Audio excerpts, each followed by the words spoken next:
The flames had long since died, but the world still smelled of smoke. Ash fell like snow over the ruins of the old kingdom, soft and silent, a mockery of peace. Beneath the gray sky, Seraphina stood among the blackened remains of her people's capital, her hand resting on the hilt of her sword. The wind carried whispers of the dead and the crackle of dying embers. Somewhere beyond these ashes, he still lived. The Phoenix-born, the monster who had survived the fire he unleashed. She had seen him once. A flash of silver hair through the inferno, a pair of hands wreathed in fire. He had looked almost human. Almost. And yet he had left nothing but bones and soot behind. For 3 winters she had hunted him. And now, she was close. Her boots sank into the soot as she walked through the hollow fields. The air shimmered faintly, the ground warm beneath her steps, signs of recent fire. Her chest tightened. The rumors were true. He was near. Far beyond the ridge, Xavier watched her from the shadows of an old, scorched tree. He didn't know her name, but he knew the look, the hardened eyes, the relentless focus, the scent of vengeance. He'd seen too many like her. They came with blades and prayers, all believing themselves righteous. This one looked different. Not because she was fearless, but because she was furious. He almost admired that. Almost.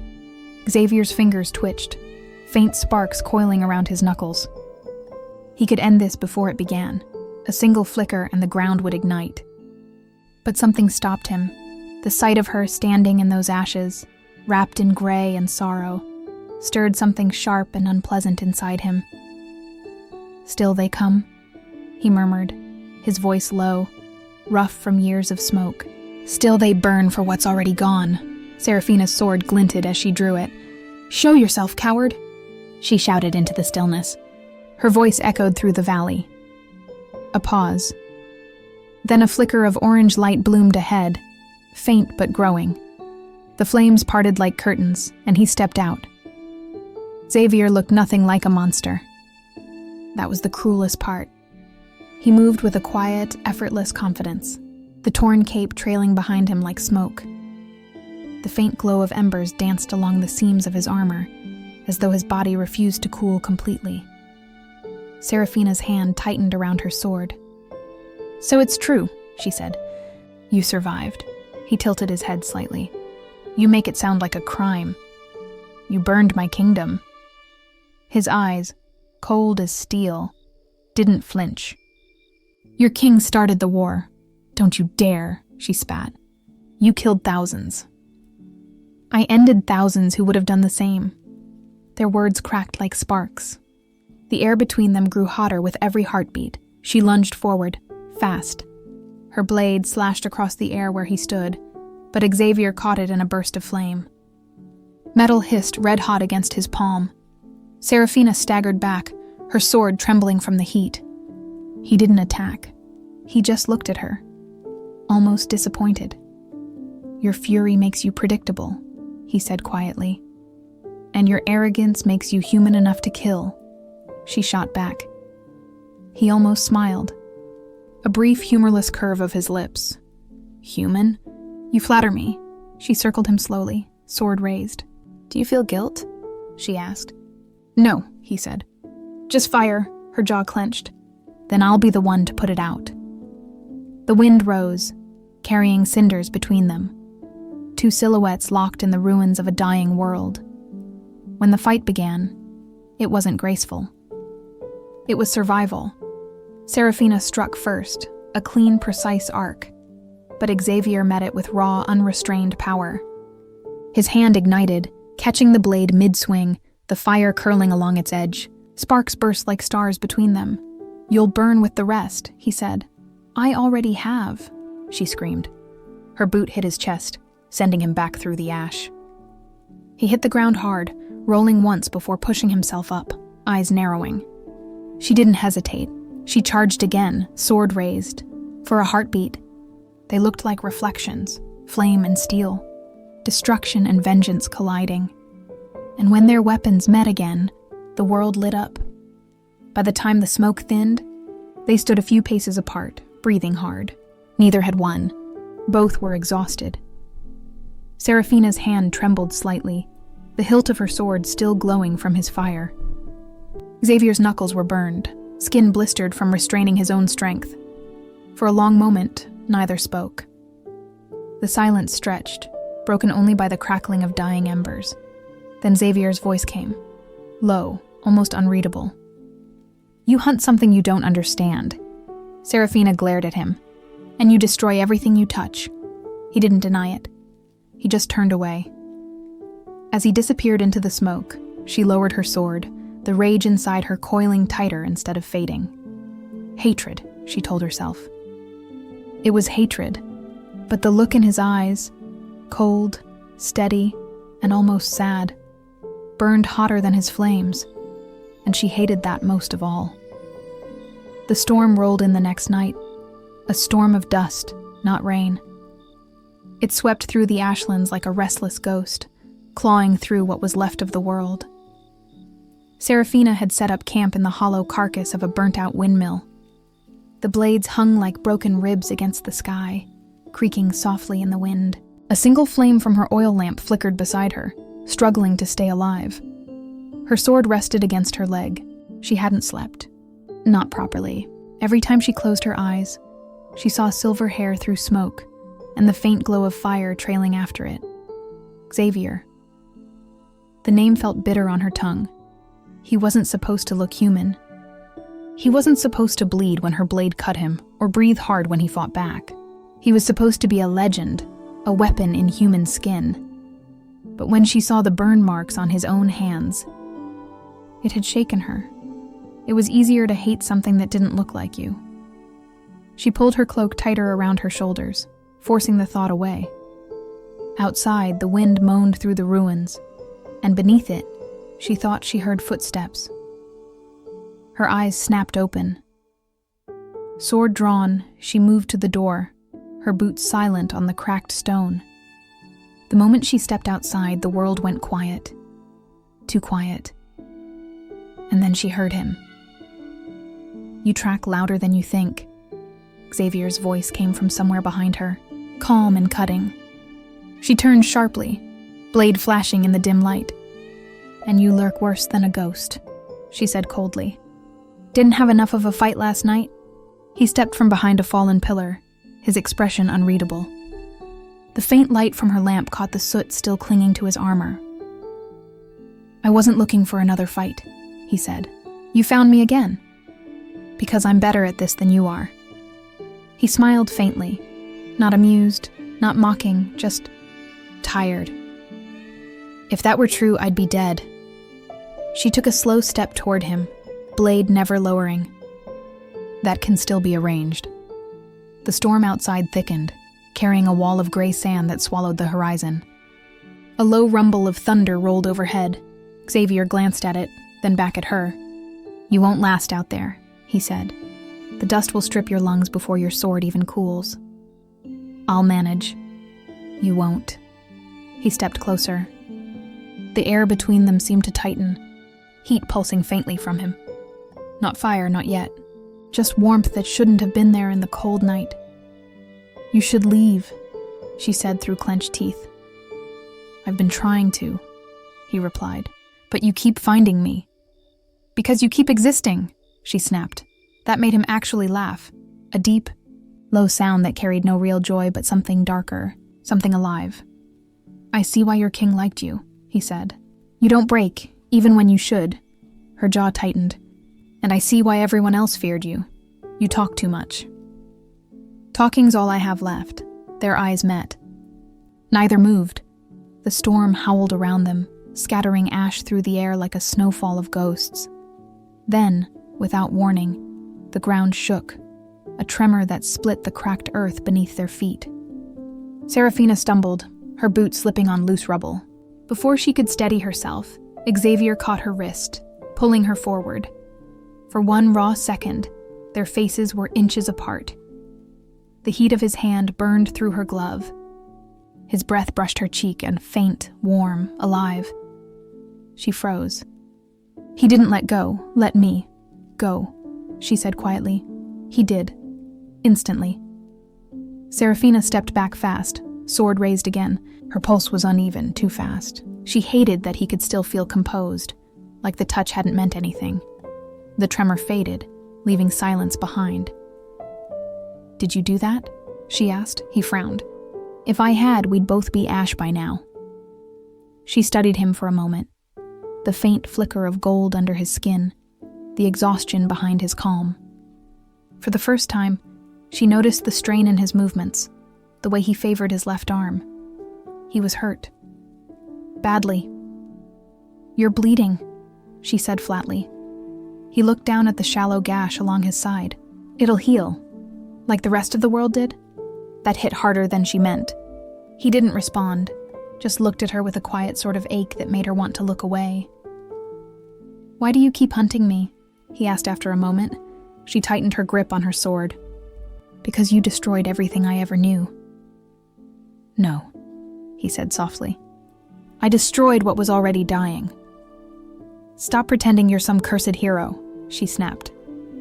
"You're a killer, and what does that make you?" The question hung in the air between them, sharp, accusing, unanswerable. She wanted to say she fought for justice, for vengeance, for her people, but as the words formed, they sounded hollow. Instead, she turned away. "Don't follow me," she said. "Then stop walking toward the fire," he replied. By dawn, the storm had passed. The world was muted. Gray skies, gray land, gray silence. Seraphina followed the trail east toward the edge of the black ravine, where the old temples once stood. Every ruin she passed still bore the scorch marks of a war no one won, and though she told herself she didn't care, she noticed the faint signs that someone else was traveling ahead of her. Broken branches, faint footprints in ash, and once, the scent of burned wood still fresh in the air. He was leading her somewhere. She just didn't know if it was a trap or a truth. That night, she reached the ravine.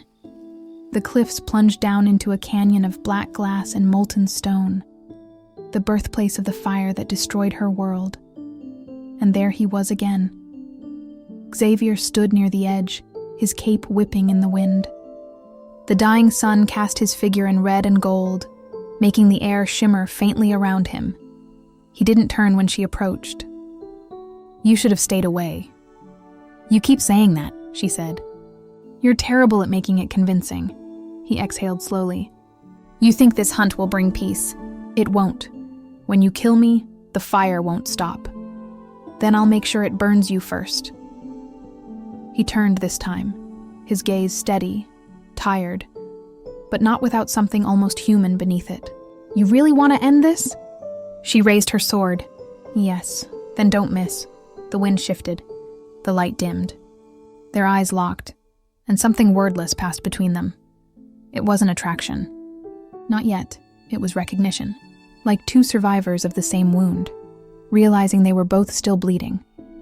That night, neither of them slept. He sat near the cliff, the glow of dying embers dancing across his armor. She watched him from a distance, sword still drawn, though her grip had loosened. For the first time, she didn't know whether she was guarding herself from him, or from the thoughts he was forcing her to have. The firelight flickered, painting his face in gold and shadow, and for a brief, treacherous heartbeat, she thought he looked almost beautiful. The next dawn was a colorless thing, gray sky stretching endlessly above a world made of silence and dust. Seraphina hadn't meant to fall asleep, but exhaustion had stolen her for a few minutes. When she woke, Xavier was gone. Her first thought was that he had run. Her second, that he wanted her to follow. She cursed under her breath, packed what little she had, and tracked the faint marks he left in the ash. Each step carried her deeper into the broken veins of the earth, where smoke still whispered from long-dead fires. By midday, the wind began to shift again. The storm was returning. Not dust this time. Heat. A wave of shimmering air rolled across the plain, bending the horizon. Seraphina squinted through it. In the distance, she saw ruins, pillars half melted into the ground, stone warped by fire. The old temple. And there, half hidden in the glow, Xavier. He stood at the entrance as if waiting. When she reached him, her lips were dry, her skin slick with heat. "You couldn't leave me alone for one sunrise." He didn't answer at first. "This place used to be a sanctuary. For what?" "For what was left of my kind." The word was lingered like smoke. Seraphina glanced at the cracked carvings along the wall. Symbols she couldn't read, burned black from the inside. "What happened?" He met her eyes. "You did," she stiffened. "I wasn't there when your kind burned the world." "No," he said softly. "But you carried the same fire. You just don't see it yet." Before she could respond, a deep groan echoed through the temple.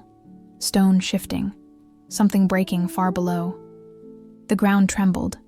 "Move," he said sharply, grabbing her arm just as the floor split open beneath them. They fell. The world turned into a blur of dust and echoing thunder before they hit the ground hard. Seraphina coughed, rolling to her side, her sword skidding away. Above them, the ceiling sealed itself with a shower of rubble. A single shaft of light cut through the dark. "Well," she rasped, "you've got a talent for disaster." "I didn't plan that," he said, brushing ash from his armor. "You have a gift for being near me when the world collapses. Maybe you're just cursed. Maybe we both are." The silence stretched.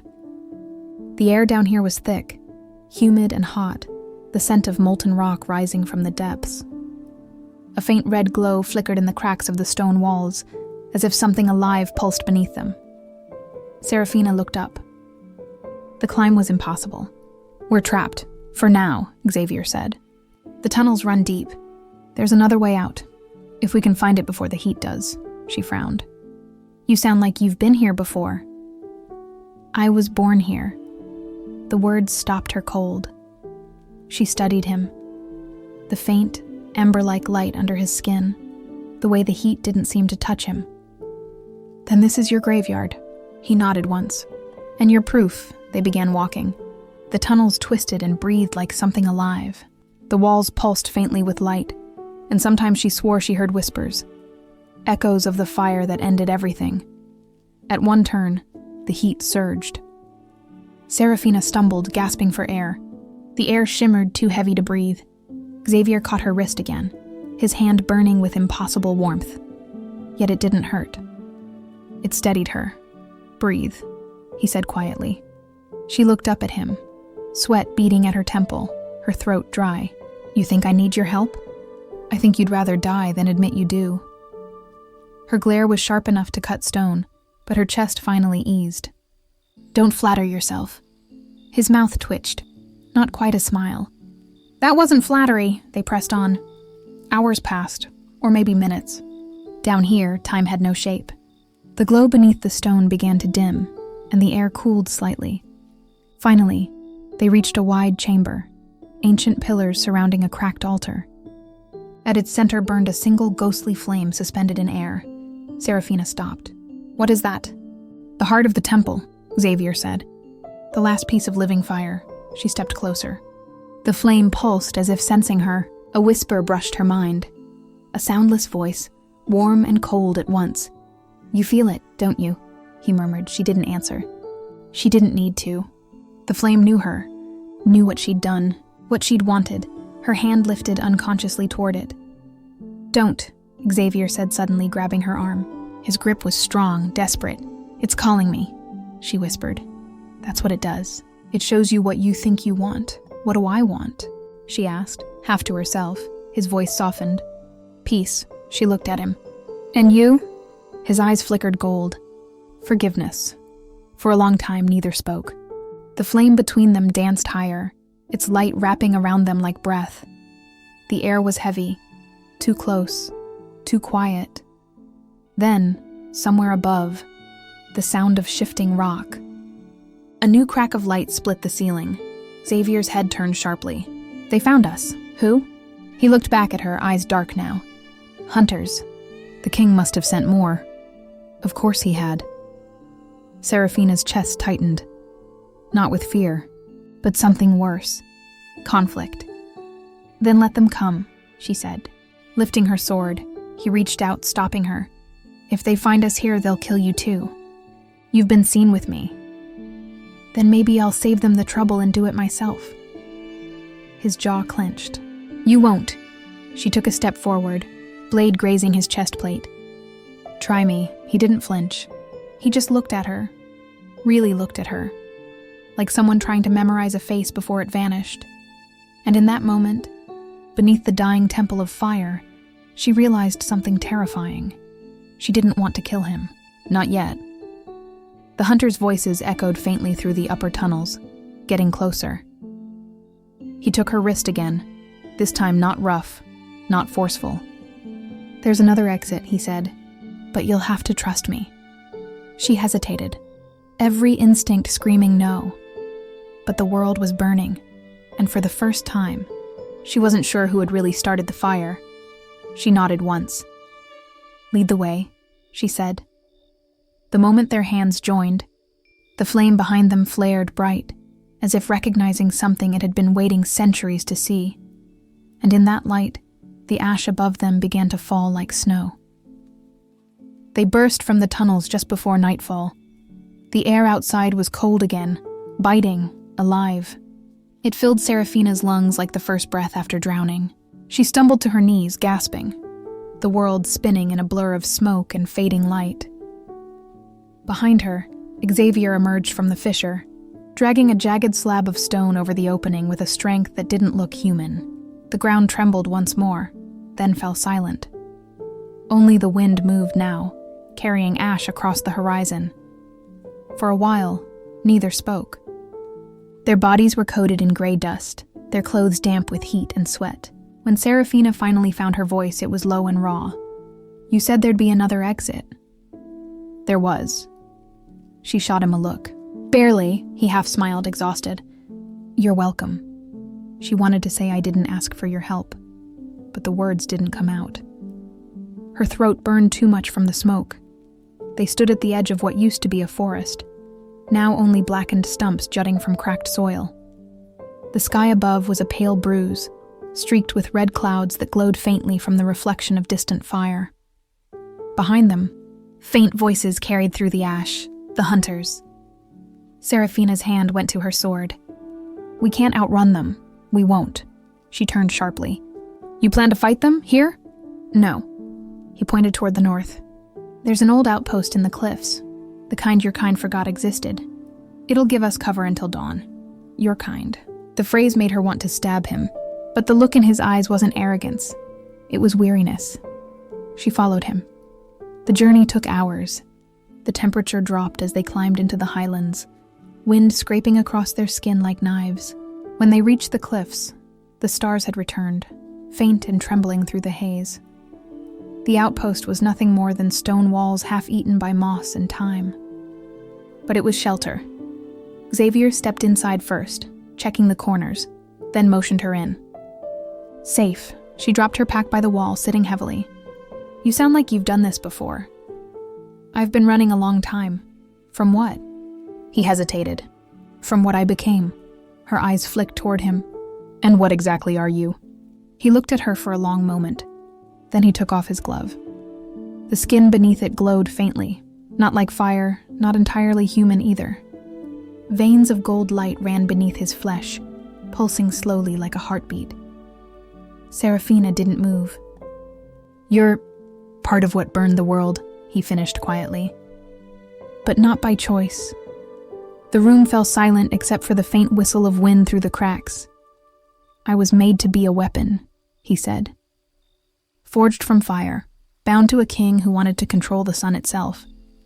When I broke free, the war had already ended, and there was nothing left to save. Seraphina swallowed hard. You expect me to believe you were a victim? No, his eyes were steady. I expect you to understand that sometimes the weapon hates what it was built for. Her breath caught, not from sympathy, but because she saw truth in it. And truth was more dangerous than lies. She turned away. You destroyed cities. I tried to stop it. Then you failed. He didn't argue. He just sat near the broken wall, back against the stone, staring out at the distant red glow. "I did." The silence stretched long. Finally, she asked, "Why didn't you kill me when you had the chance?" He didn't look at her. "Because you remind me of who I used to be." Her heartbeat stumbled. Once, then again. "A killer?" He turned to her then, and his voice was almost gentle. "A believer." She wanted to hate him for that, for saying something that sounded almost kind. But she couldn't. The fire between them wasn't the same as before. It didn't burn her skin. It burned slower, inside. She shifted, pulling her cloak tighter. "Get some rest. I'll take the first watch.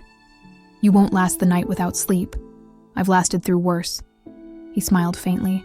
"You always say that like you're trying to convince yourself." She glared at him, but he had already closed his eyes, his breathing steady. The faint glow beneath his skin dimmed until it looked like embers cooling in the dark. For a long while, she watched him. The lines of his face softened in sleep, not the monster she imagined, but something almost human. Almost. When the wind shifted, she caught the faintest scent of smoke, not from the outside, but from him. It should have disgusted her. Instead, it made her chest tighten. She turned her gaze to the horizon, sword resting against her leg, the stars faint above the ash clouds. And somewhere deep inside, she realized something she didn't want to admit. Not yet. Maybe not ever. She didn't know if she wanted to kill him anymore, or save him. The first light of dawn was pale and cruel.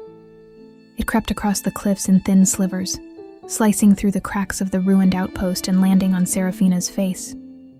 She hadn't slept. The blade in her lap was still warm from her grip. The night had been too quiet. The kind of silence that made your skin itch. And then, faintly, she heard it, a distant echo. Metal, voices. The hunters had found them. Xavier was awake before she even spoke. He pushed himself up slowly, every movement careful, as if his body still carried yesterday's pain. "They're close," he said, his voice low.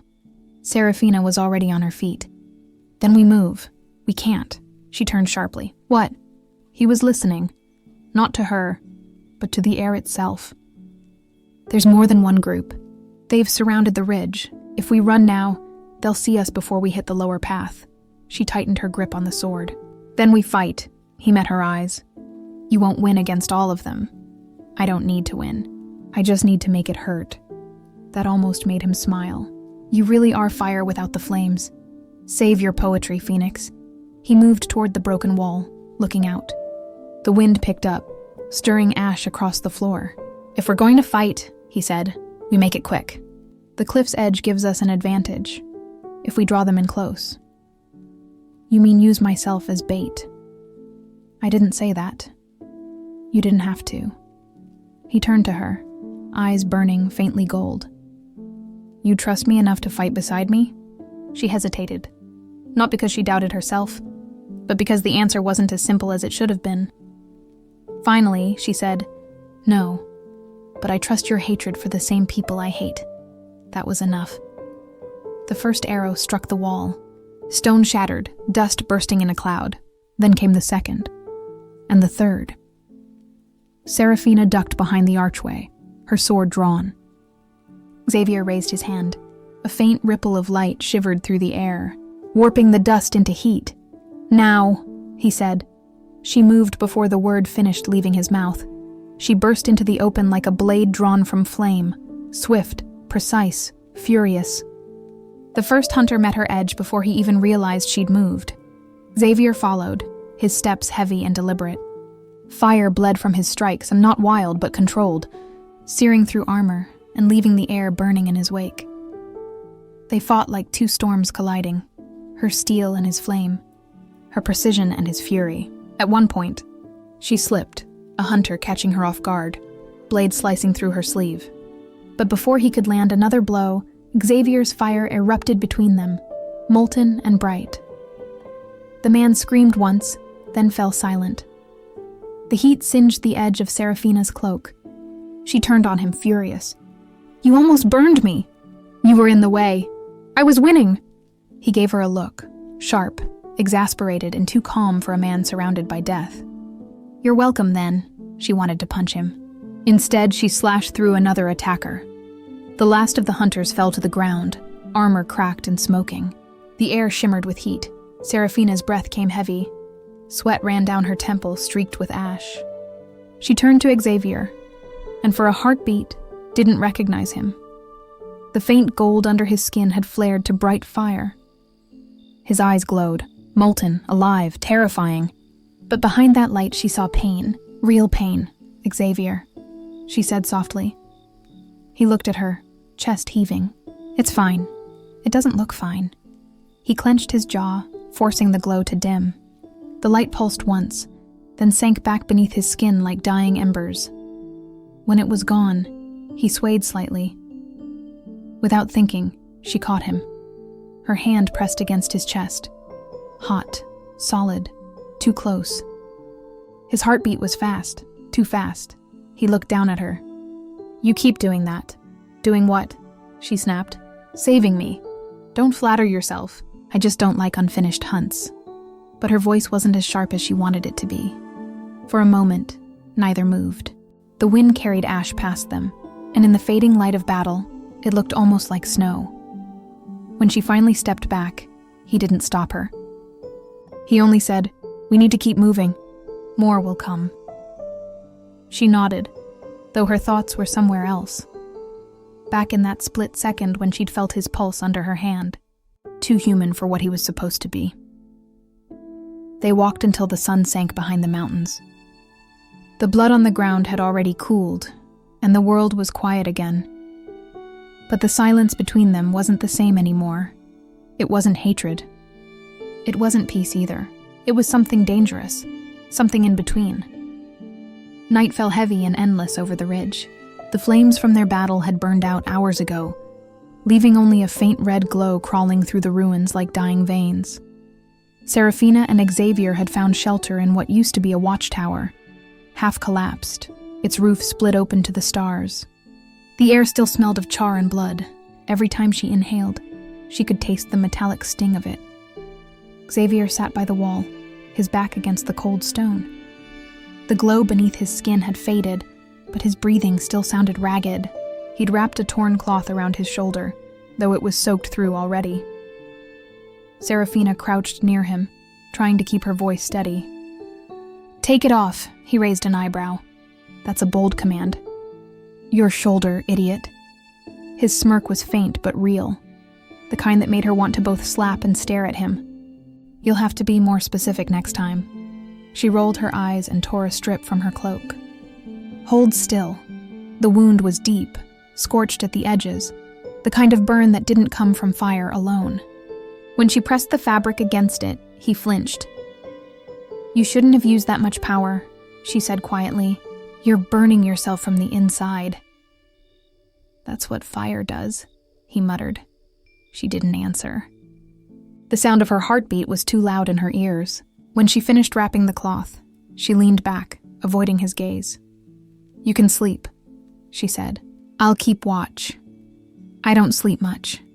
"Then don't die before I wake up." He let out a low laugh. "I'll try." Silence settled again.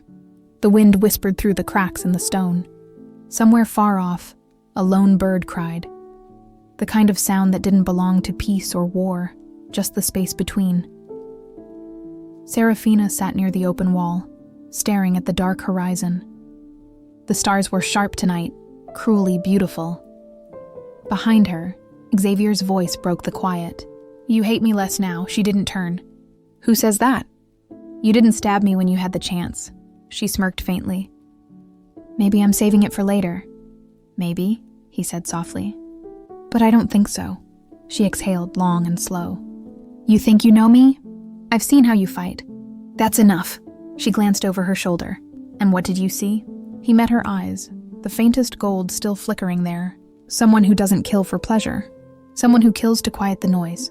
Her throat tightened. "You don't know what you're talking about." "I do," he said. "Because I do the same." For a moment, she forgot how to breathe. The firelight from outside caught his face. Sharp lines, tired eyes, a kind of sorrow that had nothing to do with guilt and everything to do with surviving too long. She looked away first. "If I didn't hate you before, I might start now." He smiled, quiet and tired. "Good. Hate's easier to carry." The words hung there, heavy, familiar, true. Then, distant thunder rolled across the mountains. Seraphina stood. "Storm's coming." Xavier followed her gaze. Not just a storm. Below them, flickers of light moved between the trees. Torches. Dozens of them, she cursed under her breath. "They never stop. They won't," he said. "Not until I'm Ash," she turned sharply. "You talk like you're ready to die." He looked at her. Really looked. "You talk like you're not afraid of it." They stared at each other, the air between them thick with heat that wasn't from fire. Finally, she said, "You'll have to stand to fight." He pushed himself up with a grunt. "I'm not dead yet." "Good. Because if you die before I decide to forgive you, I'll drag you back and kill you myself." That made him laugh, low and genuine. "Deal." They stepped out into the open, side by side. The wind whipped through the ruins, pulling ash from the ground and scattering it like snow. The enemy's torches grew closer, shadows moving like waves, armor clattering like distant thunder. Xavier flexed his hand. A faint light rippled under his skin, restrained, dangerous. "You ready?" Seraphina drew her sword, the steel catching the reflection of firelight. "I've been ready since the day you ruined my world." He looked at her, almost sadly. "And I've been trying to rebuild it ever since." Her jaw tightened, but she didn't answer. The torches reached the edge of the ridge. Shouts echoed through the air. Seraphina stepped forward first, fierce, unflinching. Xavier followed, his fire trailing like a second heartbeat. And for the first time since they'd met, they didn't fight each other. They fought together. The storm broke above them. Wind, rain, fire, steel. But beneath it all, between the clash of blades and the roar of thunder, there was something new. Something that burned quieter, deeper, not hatred. Not yet love, just the dangerous space where both could live. The storm did not stop for hours. It tore through the mountains like a living thing. Thunder rolling through stone, wind howling through the dead trees. By the time the last of the hunters fell, the sky had begun to pale again. Dawn crept in slow and colorless, washing the battlefield in gray. Seraphina stood amid the wreckage, soaked to the bone, her sword heavy at her side. The rain had washed the blood away, but not the shaking in her hands. Xavier was a few steps away, kneeling beside the edge of the cliff. His fire had gone out. Steam rose faintly from his armor, the smell of charred air still clinging to him. She walked toward him, slow, wary, unsure of what to feel anymore. He didn't look up. "You should go," he said quietly. "Why?" "Because the next wave will be worse. They'll send the soldiers, not hunters. You'll be dead before they even get here."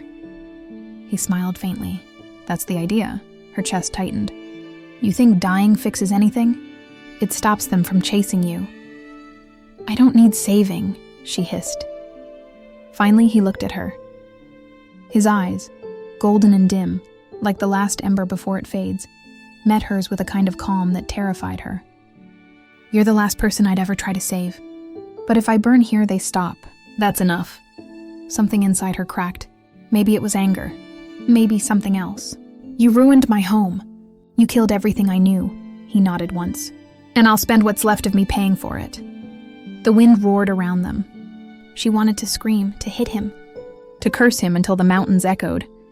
But all she could do was stand there, soaked and trembling, the rain mixing with the tears she refused to admit were there. "You don't get to decide that," she said finally, her voice breaking. "You don't get to die and call it redemption." He rose slowly, every movement deliberate. "Then what do I get, Seraphina?" She stared at him, the man who had once been her enemy, her mission, her hatred made flesh. And now, the man who had fought beside her, bled for her, burned for her. Her voice came out like a whisper. "You get to live. That's your punishment." He blinked. the faintest surprise crossing his face. "You'd let me go?" "I'm not letting you go," she said. "I'm making you carry it. Every life you took, every village you scorched, you carry it. You don't get to run from it by dying in the rain." The silence between them was unbearable. Then he stepped closer. Just one step. The air between them was warm despite the cold. The heat under his skin pulsed faintly, brushing against hers like a heartbeat. "You hate me," he said. "I do." He reached out, hesitated, then let his hand rest against her cheek. "Then why are you shaking?" Her breath caught. She could smell the smoke on him, the storm on his skin. She wanted to pull away. She didn't. "Because I don't know what to do with you anymore," she whispered. He leaned closer, voice low. "Then stop thinking." Their lips met. Not gentle, not soft, but desperate. Like everything between them had been waiting to break loose. The rain hit harder, thunder roaring above, and still they didn't pull apart. When they finally did, she pressed her forehead against his, eyes closed. "If you ever vanish again," she said, "I'll find you and kill you." His laugh was quiet, almost human again. "You'd have to catch me first. Don't tempt me." The storm began to fade, its last growl echoing across the ridge. The first light of morning broke through. Pale gold, soft, unreal. Seraphina turned toward it. "Where will you go now?" He looked at the horizon, where the smoke met the sky. "Somewhere they won't find me. Somewhere I can stop being what they made me." She nodded. "Then go. Before I change my mind." He lingered for a heartbeat, long enough for her to feel the warmth of him again, the flicker of something that wasn't hate anymore. Then he stepped back. "Seraphina," he said. She met his eyes. "If I live long enough to see peace again," he murmured, "I'll find you." Her lips curved, just barely. "You'd better." And then he was gone, a streak of light in the fading storm, leaving only smoke and the faint scent of fire behind. Seraphina stood there until the sun fully broke through the clouds. The world below was still scarred, but it was quiet. She sheathed her sword and whispered, "You'd better." The wind carried it away, along with the last traces of ash. And for the first time in years, she didn't feel like she was burning anymore.